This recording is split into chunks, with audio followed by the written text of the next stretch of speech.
Hey everyone, and welcome to Big Red Homestead. I'm Josh, that's Caleb, and today we have the honor of talking about some Husker football, some live Husker football, the spring game, the biggest takeaways from the game, everything we learned. And there were some huge things in this game that are going to drastically affect this upcoming season and literally could be game-changing for Rhule, Dylan Raiola, and everything else that could happen this season and the potential future of Nebraska football. So it should be a fun one. Caleb, how you doing? Man, I'm doing great. Some things were confirmed for us today during the spring game. We got to see some new faces, some, guys that were like, he's good. Breakout potential. We've seen some guys who have shown some flash in camp. We also got to see it during the spring game. And man, it was just nice to have football talk. Matt Rhule in the booth was a lot of fun there for like a quarter. Just happy to have Nebraska football back. Overall, we can start on the defensive side here, work defense first. There aren't as many takeaways on the defensive side, essentially, because most of the starters weren't out there. Nash, Ty, Gifford, Singleton, a few other guys. But most of the starters barely only played a few snaps, like Buford, Tommy Hill, overall. So we didn't get to see as much of the tier one starters on the defensive side. That gave us an opportunity to see some of the younger guys and experiment a little bit with them all over the field. I think maybe we start off with the bad news here. With one of the guys we were really looking at, that was the target for the spring game was Bly Hill, cornerback, who was a breakout transfer. We talked about him in our live stream just before the spring game. He was carted off, which was super, super disappointing. So I don't know, what are your thoughts on Bly Hill? We didn't get to see much. No, we didn't. He made a good tackle and then kind of went down, like in a different play. I saw one good tackle from him. He looked like he had pretty solid coverage, but yeah, I just didn't get a lot from him. Also, Demetrius Bell, the wide receiver, went down. Bummer, because we had heard so much hype from him coming out of camp. We talked about him a lot in the previous video. So for him to go down, luckily it said he was a starter. Yeah, he's locked him down as a starter. The good news is it said his injury wasn't as bad as Bell's was. So in the comparison game, we hope that means that he'll be okay and we'll be back in the fall. He was seen on the sideline after the game. I don't think, or during the game, Bell wasn't. According to ChatGPT, the expert, a moderate patella injury could be like 2 to 3 months. So if it's a moderate injury, that's what we're kind of looking at. So hopefully he'll be ready by the start of the season, but it might be close now. So that's a little bit disappointing, which is interesting. So on the defensive side, one of the things we were looking at, this is related to this, was exactly what would happen at safety and corner. Unfortunately, we didn't really get to see much of Malcolm Hartzog, but it had been kind of confirmed that he was moving to safety. So now this actually might potentially put that in question with the injury to Bly Hill. So that'll be something to look out towards when it comes to fall camp. Overall, what were your biggest takeaways on the defensive side outside of that here with the defense? Yeah, I think one thing I was really excited about was Stephen Thompson playing at the middle linebacker spot. I think that was one of our big questions that we talked about previously, is where is he going to end up fitting in? And he played a lot of middle linebacker snaps, which is very exciting. We think that's probably his best spot, where if he's healthy and in good game shape, he could be most dominant for us inside as a middle linebacker. And that just kind of confirmed that Wright was going to be on the weak side. And then at Jack, we had like Chief Borders playing there and some of those other guys. We didn't get a ton from the defense, but that was one spot where we did at least probably get some answers. The big question for him coming in was the weight and whether or not he'd look a little bit thinner, because that was the big worry at the end of last season at Syracuse, is he had put on a lot of weight and he was mostly playing, about 70% of his snaps were on D-line. We really wanted to see him at middle linebacker because I think overall that's where his athleticism best fits. He played his best snaps there as a sophomore at Syracuse when he was really, really, really good. And he kind of regressed over time as his weight went up. So that was what was interesting with the narrative, was the coaches coming into this fall were like, Thompson had a tough time getting on campus and being in football shape. So he did look a little bit thinner. And so hopefully as we get closer to the football season, he can even shed a little bit more of that weight, makes him more athletic. He made a nice play on the ball as well, breaking up a pass that was almost picked off from Harburg. Overall, I think he had like 2 tackles in the game and 1 assisted. So he seemed to be pretty efficient. Like you said, he played both middle linebacker and weak side. So from what we had talked about as the best case scenarios, that's basically right there. In the perfect world for this defense, if he's a middle linebacker that can do it all, and then that frees up Javen Wright to be extremely good in coverage and then also rushing the passer. But that allows for Mekhi Byer and John Bullock to really come in at the specific times and play their strengths. Yeah. And then you have Prince Will at Jack, who can just exclusively pass rush, and Jay Sherman as well. And so that gives, I think, a lot of upside to the linebacking core as a whole. So that's exciting, I think. Yeah, I 100% agree. So when it comes to some other guys, like, what were your thoughts? We were hoping to see a little bit more from like Vince Shavers and some of these younger guys on the defense, and maybe some of the other guys at like corner and safety, like guys like Ethan Nation. Thoughts there for the rest of the defense and some of the takeaways that you might be looking for in the fall? Yeah, actually, I liked Dwight Boodle. I thought he looked good at times in coverage, and I was really excited about him. Again, a guy who his brother is in the NFL, and he's shorter, but he really did well against some of those taller wide receivers and did a good job staying on and made a couple of really good tackles too. Yeah, he had a red shirt last year, so it's exciting seeing him back, seeing him still quick, and I think he's going to be a good player for us. So I think that was one of the takeaways. Vince Shavers got a couple tackles as well and played a little bit. And that was good to see. Was there any guys for you on the defensive line or anywhere else on the defense that looked good? Well, I think maybe the biggest name honestly ended up being DeAndre Barnes, a real sleeper here. He ended up with 6 tackles, the leading tackler on the defensive side. He played mostly on the white team. He made some big tackles. Like there was one like on a 2nd and 3, he came up on Borkature and made a big time tackle and looked really fundamentally strong. And so he was he's a redshirt freshman. So coming into the class last year, he was a 3-star corner. So there were questions about what his upside was because he was a little bit undersized. I think he came in like at 175 or something. So now in his 2nd year here, I think that could be a pretty interesting prospect and someone to watch, especially if Bly Hill is hurt. Maybe it's DeAndre Barnes. I think it's really fascinating as we get now into year 2 with Rhule. We saw so many freshmen play just out of necessity because Nebraska had been in a bad spot, these instant transfers. And so I think just with the other and previous coaching staffs, if we don't see them, if they're redshirt, it has meant that they're not good at football and like we're never going to see them.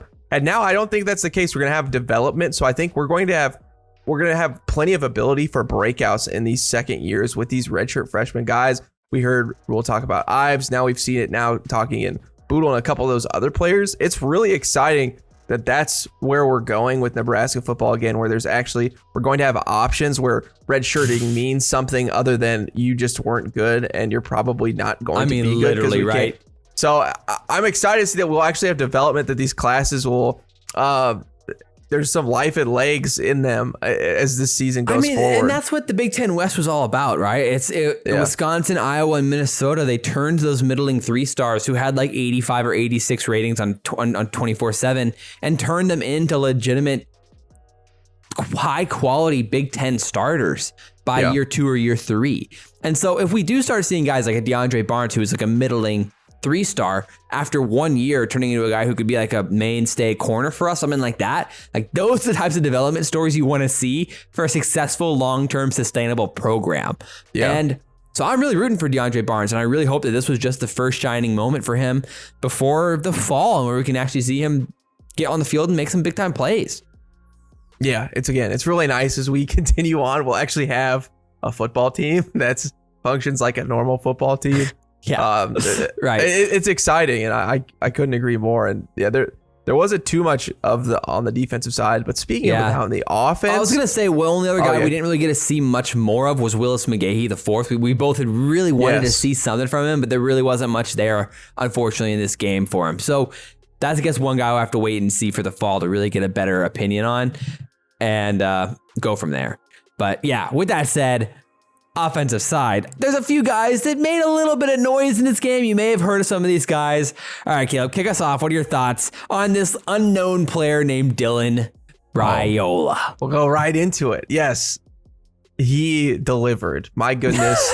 At a faster pace with a bunch of different moving parts. He really looked mature. There was one play that Josh and I both didn't like where there was a few guys open early on in the first quarter with like 9 minutes and 30 seconds left in the first quarter. He has everything in front of him. He has 3 guys that could be open, a dump off route. Yeah, just 20 yards across the middle, 15 yards.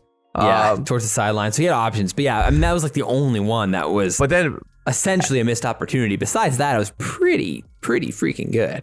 I mean, it just looks effortless, the ball out of his hands. And then in live game time scrimmage, it just looked that way. When he has time in the pocket, he steps up. It's proper footwork.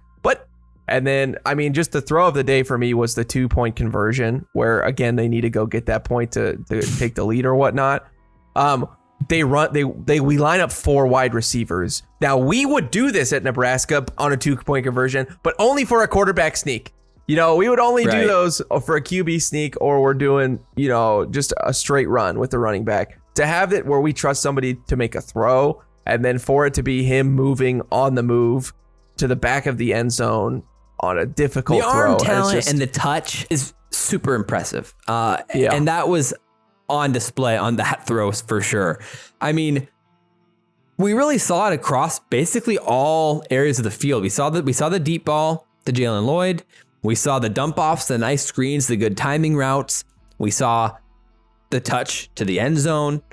Yeah. So we really got to see a lot from Raiola. So the only negative is that he doesn't have always the most traditional of footwork, but the moments where it wasn't traditional, the throws still worked. So I mean, the throws were exceptional. But overall, he seemed very patient in the pocket and very comfortable. And it's not like he had happy feet or something like that. That was something that Harburg had a problem with last year, where his feet just never settled down at times. What is there not to like? I mean, he does the little things so well. I mean, you even look at comparing Harburg to him.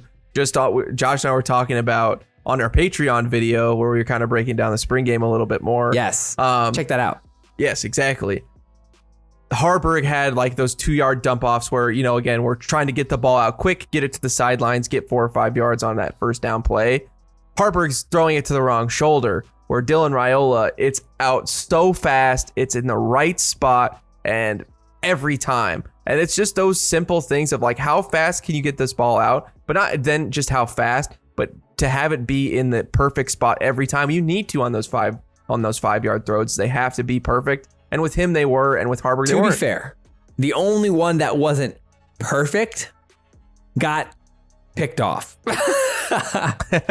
So there is that. Still hit him in the hands.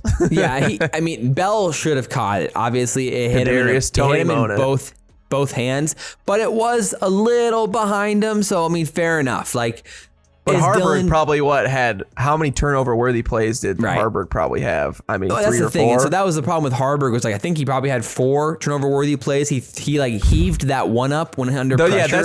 The one that he heaved up in the air that just hung like we were playing 500 on the recess. Like, it was terrifying. Almost got picked.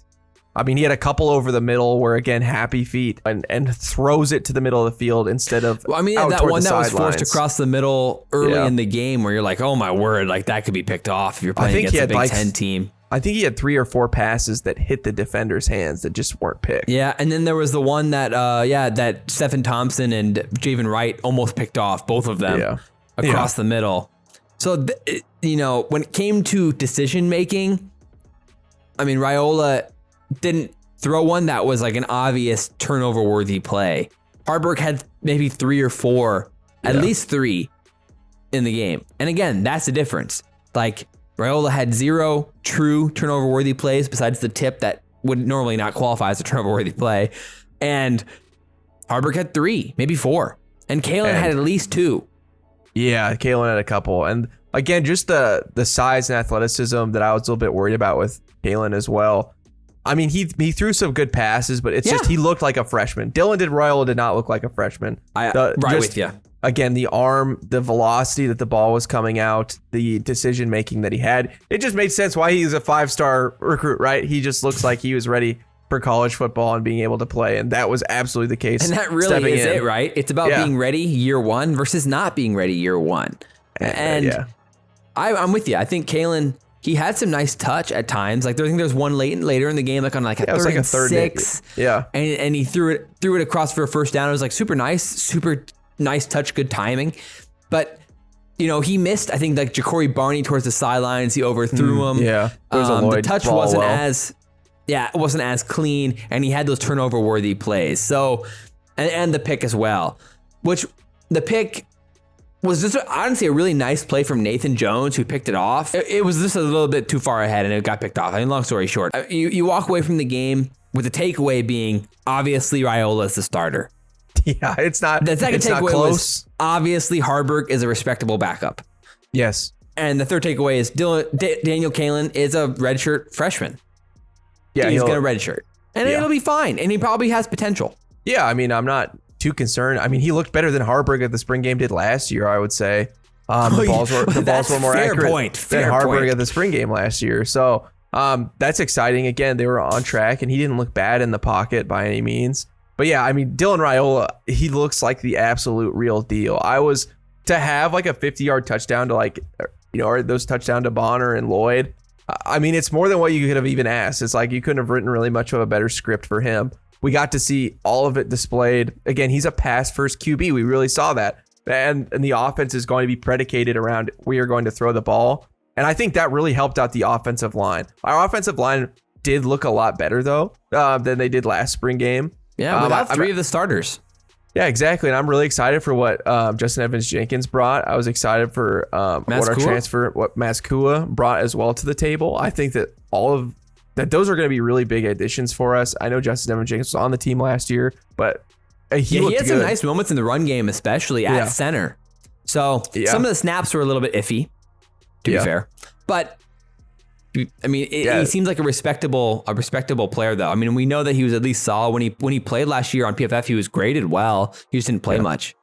So I'm with you. An exciting performance. Yeah. So I think that the offensive line not looking awful was a good thing. And again, there was still, I think, on the linebacker side, a lot of really great players still played. Obviously, on our interior, it wasn't Ty and Nash, which obviously creates a big difference.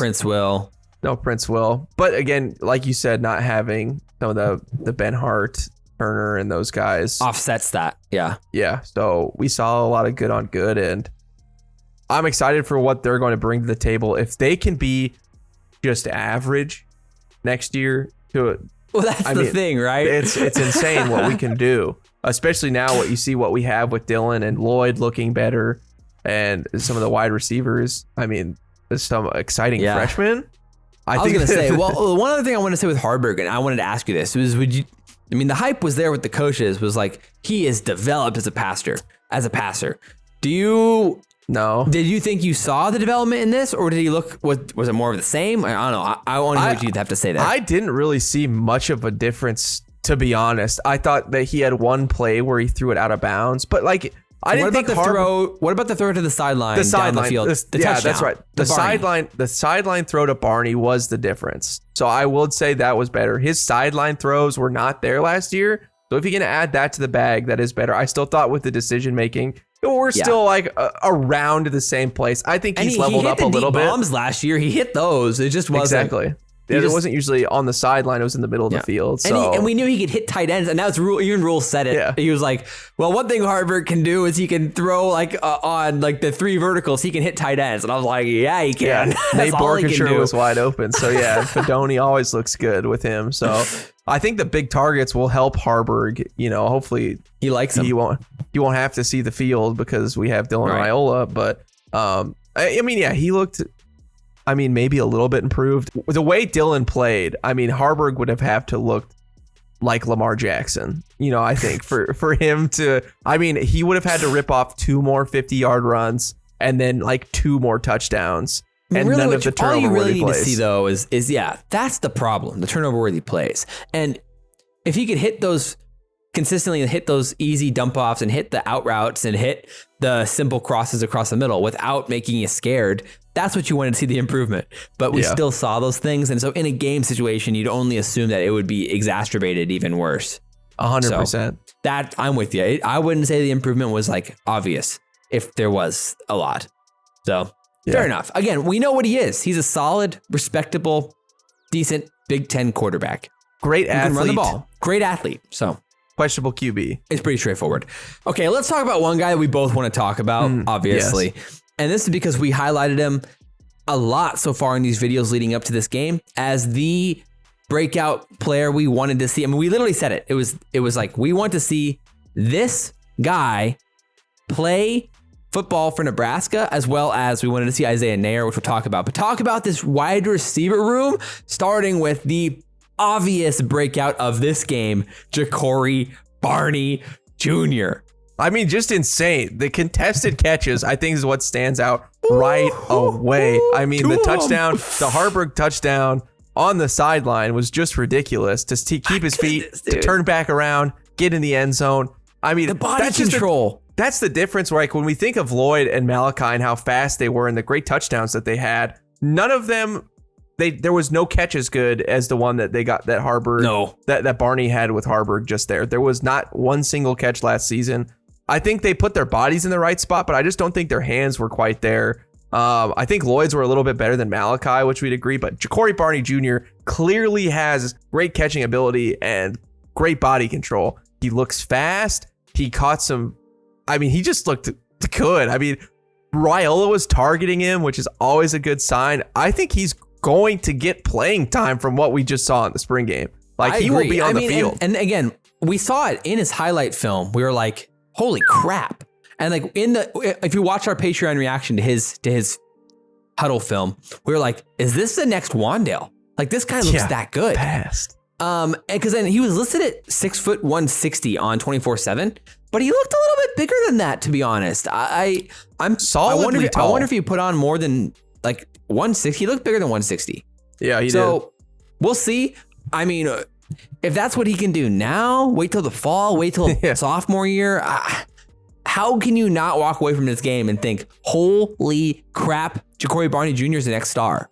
I mean, the kick return, he almost returned returned for a touchdown. Dude, it's insane. He had besides Raiola, Raiola met expectations because everybody had like, he's the next big thing. Raiola. Exactly. That's why people from across the country that weren't Nebraska fans turned in, were like, how good is this guy? You know, he was the draw, but Jacory Barney Jr., he exceeded expectations. Yeah, the kick return. Yeah, he had he's the so fast. Catch across the middle where he took a huge hit from, I think it was Buford. Yeah. Marquez Buford was not playing any games. Buford. No, he wasn't. By the way. Yeah, Buford laid the wood. It may be a spring game, but not to Marquez. Oh my goodness. He was hitting hard. I love it. I can't remember who hit him. But anyway, Barney took a huge hit across the middle on like 3rd and 9 or something like that, 3rd and 8. And made a great catch there to give him a chance for the first down. So, I mean, dude. Exciting. Very exciting for the wide receiver. Hyped. I think Neyor, we saw some speed from him, some good things. He broke a couple tackles. Yeah. I think that Neyor was exciting. Obviously, I think he had 3 catches. Yeah, it wasn't the 5th. You know, it wasn't Jacory Barney Jr. highlight tape. But some solid things from him because, again, he was just a ghost at Texas. Granted, they had 3 awesome wide receivers that have now gotten drafted just now, in the last couple of days. But still, you think that if he was good, he would still have seen the field a little bit, and he just didn't. Side note, on that play, Isaiah Neyor, he had that underneath crossing route where he turns it upfield and almost, which I'm not sure he stepped out of bounds, and that's why they called it back, or if they just ended the play because of the penalty. There was 2 penalties, that they ended up calling. So they ended the play. Did he step out of bounds? Yeah. No. So he would have gone for a touchdown there. Yeah. So if he did not step out of bounds and that would have gone for a touchdown, that's super hype. Because, that was, he turned the corner in that was full speed up until that point. He turned the corner and then they called it after he was around the corner. Yeah, he was gone. So to me, that's pretty exciting. It shows the upside speed for him. And side note on that play, Emmett Johnson cracked blocked the hell out of Bly Hill. They called a penalty on that. And then it was funny because Rhule said yo, Kenny, you did that. So the fact that Rhule called that, made that callback because Rhule's not a Husker fan before this. Yeah. So to me, it was good callback for Kenny Bell there for him. Yeah.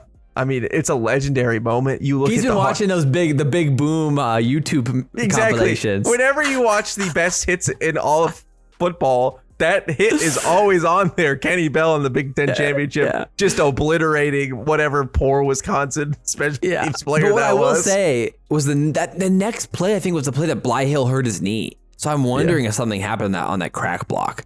Yeah. But it is crazy. So anyway, long story short, with Neyor, smacked him. Emmett cracked him. So fair play, Emmett, and maybe it's because Buford lit up Emmett, he's like, well, what the hell? I need to let some guys. He's like, yeah, Buford's out here just laying the wood. I'm going to too. Yeah, 100%. But so, I don't know. I mean, with Nair, did he give you enough to at least get you interested? I think so. Yeah, I think I'm definitely interested. Same. It's not like IGC where I'm like, well, he's not ever going to play or see the field. I am now excited. I'm now like, Nair could definitely do something for us.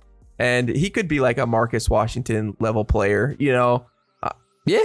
I think that's definitely a reasonable assumption that he can be that solid, like a solid player. Like we just didn't get to see a chance. They didn't really target him downfield, but he just had like 3 underneath crossing routes that he caught, or maybe one screen and 2 underneaths, maybe something like that. Yeah. So we didn't get to see all of it. Didn't get to see the whole tool bag for Nair. But like you said, I'm teased. It's a little bit of a tease. I'm excited to see what else he can do. And now when you look at this, and the same with Banks, he didn't get a target. Really lame. He had a nice block on the edge, but we didn't get to see much else. Yeah, you know why? It's because Jacory Bonner was out here eating catches. What in the world? He looked good. He looked really good. What the heck? Bonner, like, hello. He had some nice blocks downfield. He had some nice catches. I'm like, what happened? But that's exciting. So I think Quincy Enunwa, question mark, like he's having a transformation. That's a good comp. That's a good comp.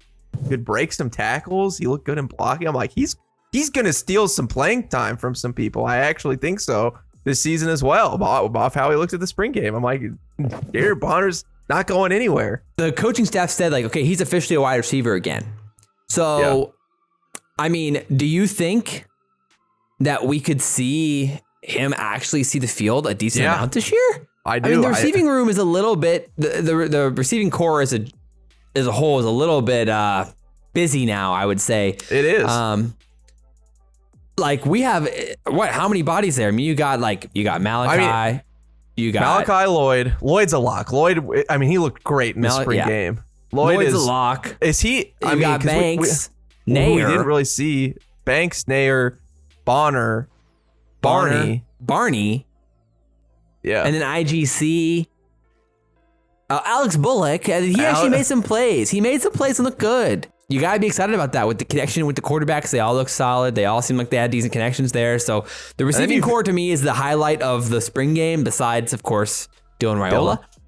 But I mean, I think Borgature was exciting too, and Fedoni looked good. So, I think Borgature, we'd heard he got promoted as a pass catcher. When you think about all the guys that are going to be able to catch some balls for us this year, Nebraska's looking really, like, we're looking really solid. Borgature's a good shout out there, because like the coaches were hyping him up as like, hey, he's developed as a pass catcher. He's gonna make it. And like, I think it was, I can't remember which coach it was. Maybe it was, I can't remember.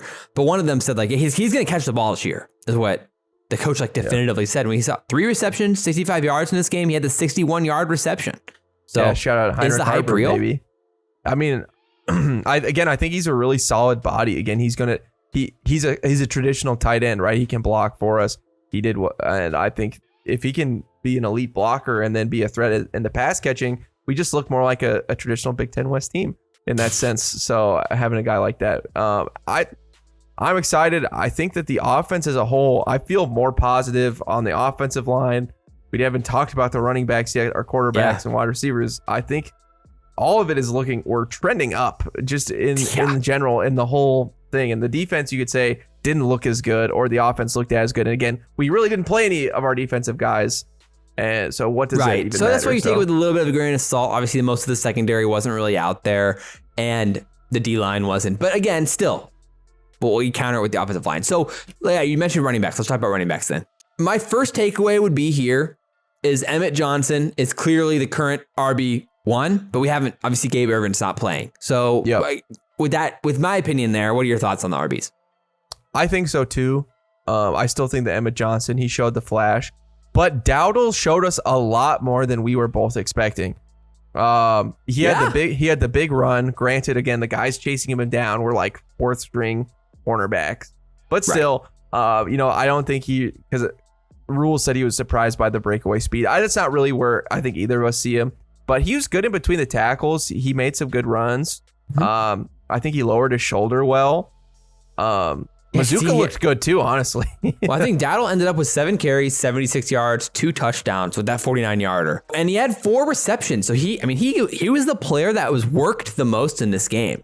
7 carries, 4 receptions. So, I mean, I was surprised though, because like I didn't think we were going to see the pass catching from Dowdell. He's a bigger body, like 220 maybe.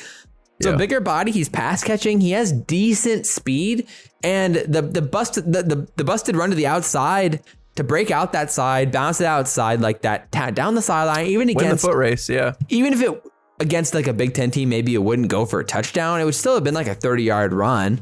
Yeah. So overall, to me, like we're like a guy like Anthony Grant, he struggled to get upfield he would just run horizontally all day, could never get upfield. Dowdell, he obviously lowers his shoulder. He just moves the ball. He moves the chains. He gets up the field. Come away from this pretty excited about the pass catching upside and the maybe bigger burst and upside as a runner than we thought he might have this early in his career. I mean, considering this is only his second year, I mean, I am pretty freaking excited, honestly, about Dowdell now. Yeah, I mean, I think he will have playing time too. Again, our running back room was so injured last year. It's definitely, I mean, I'm sure it'll be somewhat by committee as long as he's earned those reps and he can look that good and as this play continues. Yeah. I still think I was going to say, if you had to say Anthony Grant or Dowdell, who's a better runner if they were both playing this season? Dowdell, I guess. I don't know. Anthony Grant is just so low on the totem pole for me now. Just as he continued, he just became, we needed him at the end of last season and he was a non-factor. And shout out Emmett Johnson for really stepping in and taking that role, which we desperately needed with the team. Can we just say how shifty he continues to look? And he just slithers his way upfield. Like it's really cool. I just love how he runs the ball. Just continue to be incredibly impressed with his composure when with his first or second cuts. It's insanely impressive. I mean, he had a moment where he like basically cut or had like basically a juke around John Bullock and into the hole on that first drive. You're like, man, that's a mature cut there. Like that's what Le'Veon Bell type of cut, you know? And when you start saying those things, you get pretty excited about him. What does your gut say about Dowdell versus Gabe Ervin? It's just so tough. Because we just don't know where Gabe Ervin is. I mean, at this point, you would probably say Dowdell, but I still have high hopes for that Gabe Ervin can come back. Yeah, if Gabe could come back, then I still think it's Gabe. If Gabe is 100% healthy by, let's say, August 1st. Then he's still competing for the starting spot, you know, because he looks so good. So he says he has pads on, he says in practice. He's no contact, but he has the pads on. That's exciting. I'm rooting for him. But yeah, I think Dowdell's we're going to see him on the field more than I thought we would. I was concerned, honestly. We had heard a lot of hype from other people, and I was just... And the coaches were kind of like, we've had some problems. Even Rhule said, though, like in the presser, he was kind of like talking him down. Surprised. Yeah, and I think that makes sense. I'm still cautious. I'm cautiously optimistic. Versus what everything else I've seen. I still think Emmett's the guy, and I still think Gabe Ervin will have a fair chance to earn his spot in playing time. But I'm excited the fact that he looked more solid than I was thinking he would. I'm right with you there. So, I mean, overall, when you talk about this game, I think Husker fans are going to be optimistic walking away from this. Yeah, I think so. And it's hard not to be. I mean, when you look at the offense as a whole, I mean, the receiving core looks infinitely better. I mean, especially when you consider what we were working with in the last 6 games last year. Oh my word. Same with the running backs compared to the last 6 games in the season, infinitely better. Quarterback at this point looks a lot better. Offensive line looks better. Yes. Every aspect of the offense looks significantly better, and there's no reason for why the defense should be any worse, if not better. We've gained more players. They have more experience, and they should fill the roles better. We've gained more on the offensive line.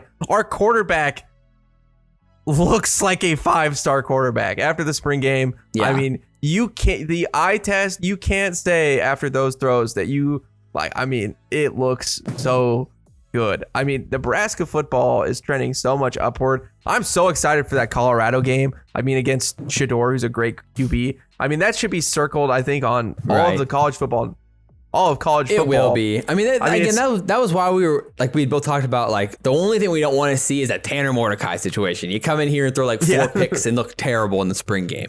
Yes. And it was the exact opposite. He did exactly what you'd want him to do and what you'd expect him to do if he was the real deal. We got to see the quarterbacks playing with all 3 position groups or all 3 depth charts. With different offensive lines, different wide receivers, different running backs and pass protection, and so overall you got to see him throw to a bunch of different guys, and he looked in rhythm with basically all of them and seemed to time it well. So yeah, as a whole, my only word is excited and optimistic. Like, how can you not be? Yeah, I mean, again, I'm so excited. He's legit. I can't. You're ready to crown him. It sounds like you're ready.